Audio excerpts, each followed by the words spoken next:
शुरुआत सबसे पहले सदन की खबर से करेंगे, जहां अविश्वास प्रस्ताव पर आज आर पार की लड़ाई देखने को मिली। अविश्वास प्रस्ताव पर संसद में आज संग्राम देखने को मिला। राहुल गांधी और स्मृति ईरानी के बीच वार पलटवार हुआ।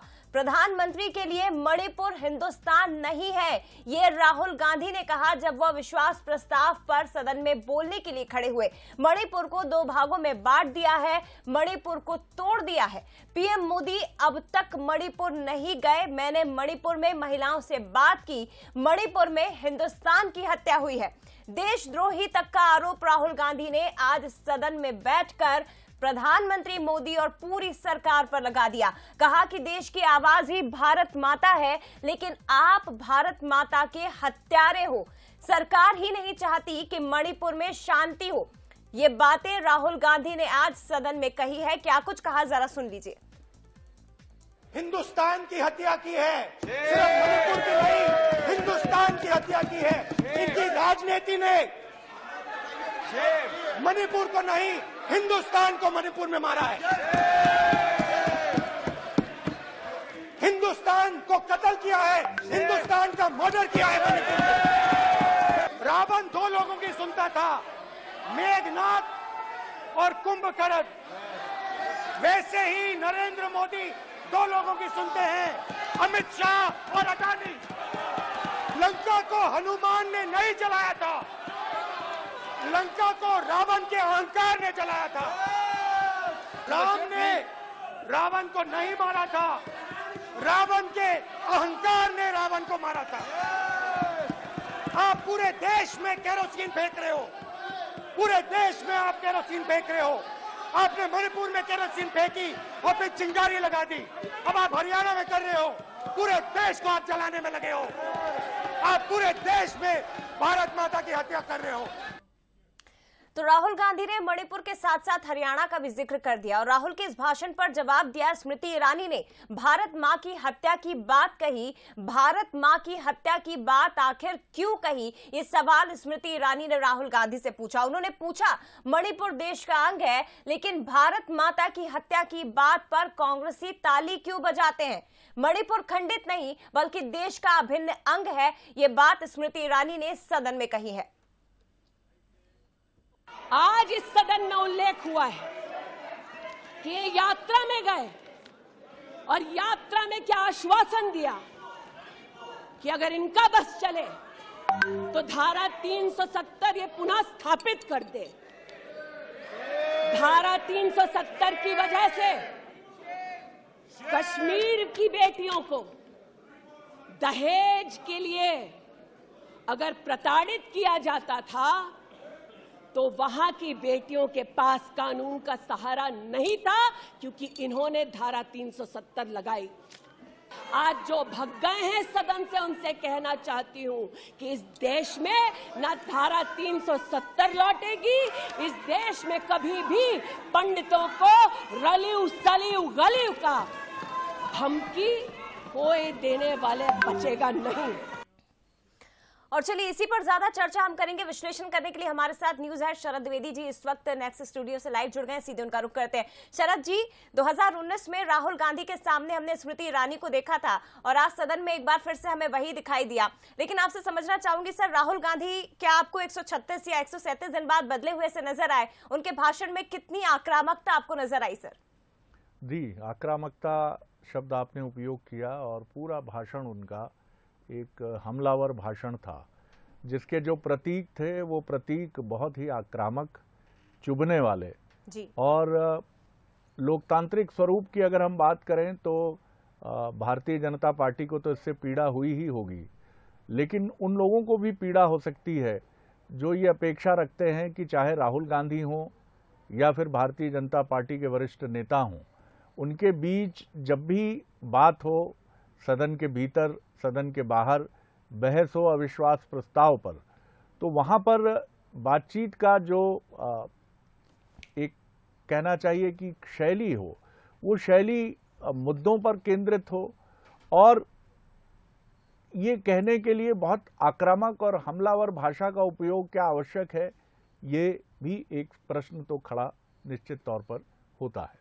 लेकिन राहुल गांधी जिस तरह की परिस्थितियों से गुजरे हैं बीते समय में कि उनकी सांसदी चली गई थी, लोअर कोर्ट्स ने उनको जो अधिकतम सज़ा है इस मामले में, मानहानि के मामले में, वो सज़ा उनको सुनाई गई और उस सज़ा के चलते उन्हें अपनी सांसदी गंवानी पड़ी और लड़ाई भी उन्होंने जो लोअर कोर्ट से चुनौती देने का सिलसिला अपनी सज़ा को शुरू किया वो सुप्रीम कोर्ट तक, देश की सर्वोच्च अदालत तक पहुंचा जी। इसके पहले वो अपनी भारत बचाओ यात्रा पर निकले और इस दौरान उनके जो अनुभव रहे वो भी एक अलग अनुभव रहे, लेकिन बेहद हमलावर तेवर थे राहुल गांधी के। जिस तरह की भाषा का उपयोग उन्होंने किया, अहंकार की बात की, उन्होंने रावण से तुलना की और कहा कि दो ही लोगों की सुनते हैं प्रधानमंत्री, और मणिपुर को लेकर जो उनकी भाषा थी कि भारत की हत्या हुई है, हिंदुस्तान की हत्या हुई है,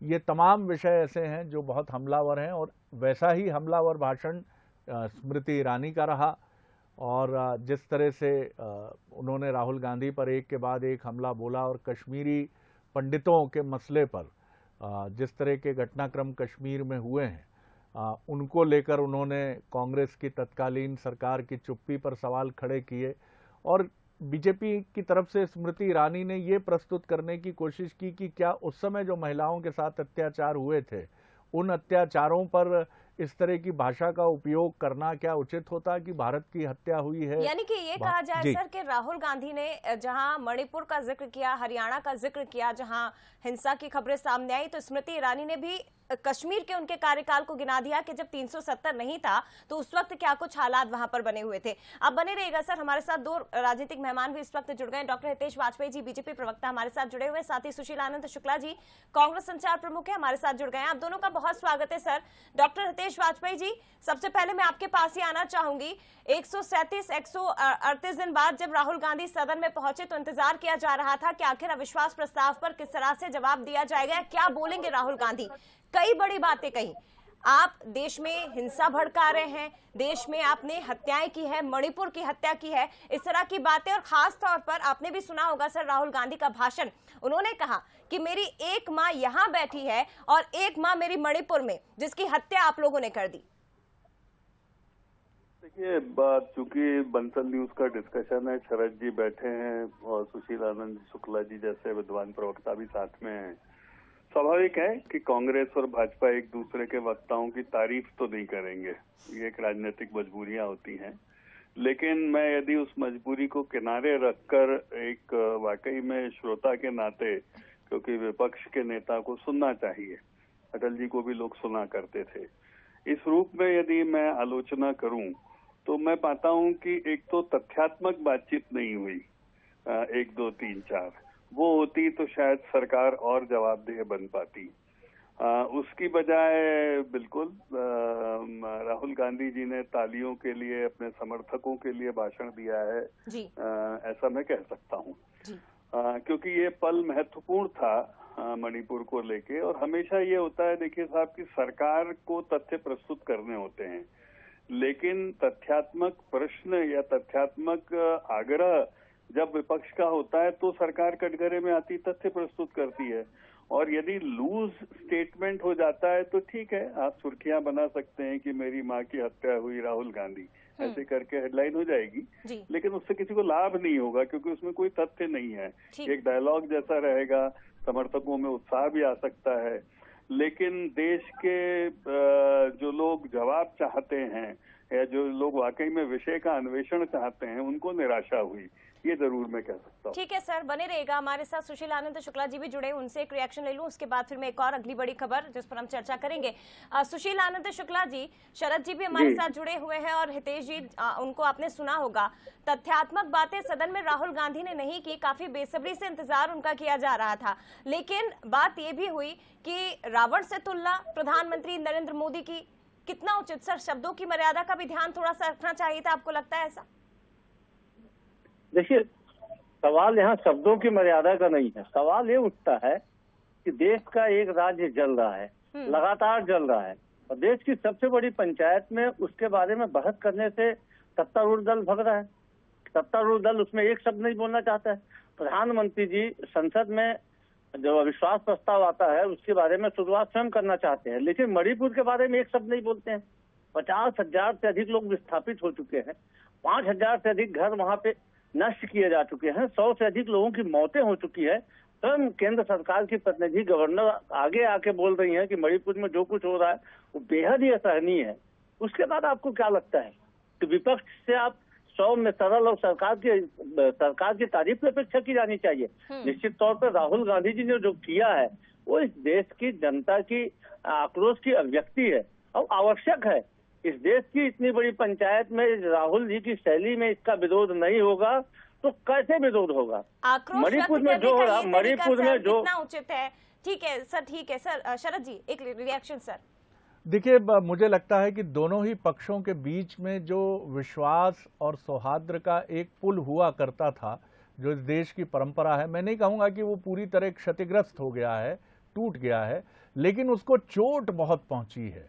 जैसा डॉक्टर हितेश वाजपेयी कह रहे थे कि अटल जी के समय जो भाषण है, 77 में इंदिरा जी की जब घेराबंदी हुई थी और समूचा विपक्ष एकजुट था, तो मुझे लगता है उन भाषणों को संदर्भ के तौर पर एक बार फिर निकाला। उस समय भी बहुत कड़वा बोला गया होगा, बहुत कटु बोला गया होगा, निश्चित तौर पर बोला गया होगा, लेकिन शब्दों की मर्यादा, क्योंकि अब ये देखना बहुत इंटरेस्टिंग होगा जिस तरह से हमने उसी शैली में जवाब देखा है स्मृति ईरानी का। अब ये देखना बहुत इंटरेस्टिंग शब्द तो यहाँ उचित मुझे नहीं लगता है, लेकिन मैं अपेक्षा रखूंगा कि आगे के जो वक्ता हैं दोनों ही दलों के और जो वरिष्ठ नेता जब बोलेंगे, जिनमें देश के गृह मंत्री और प्रधानमंत्री नरेंद्र मोदी जी भी शामिल हैं, वहां हमें कहीं संवाद का एक सेतु और मजबूती से खड़ा करना चाहिए। राहुल जी बीते बहुत पीड़ा के क्षणों से गुजरे हैं। इसकी वजह से मैं ये नहीं कहूंगा कि अगर उनकी भाषा में कहीं किसी को आक्रामकता लगती है तो उसको जस्टिफाई कहा जा सकता है, लेकिन आप अगर इस तरह की चीजें कड़वे भाषा का प्रयोग आप करते हैं, चाहे वो बीजेपी करे या कांग्रेस करे, तो जवाब में भी वही रिफ्लेक्शन होता है और उससे वो मुद्दे हटकर व्यक्तिगत नाराजगी, व्यक्तिगत आरोप प्रत्यारोप को बल मिलता है। ये इस दृष्टि से इसे हम देखें तो अभी भी हमारे पास ये अवसर है कि इसको हम संभाल सकते हैं और ये जिम्मेदारी सिर्फ कांग्रेस की नहीं है, बीजेपी की और अधिक जिम्मेदारी है क्योंकि वो सत्ताधारी दल है। जया। निश्चित तौर पर सर।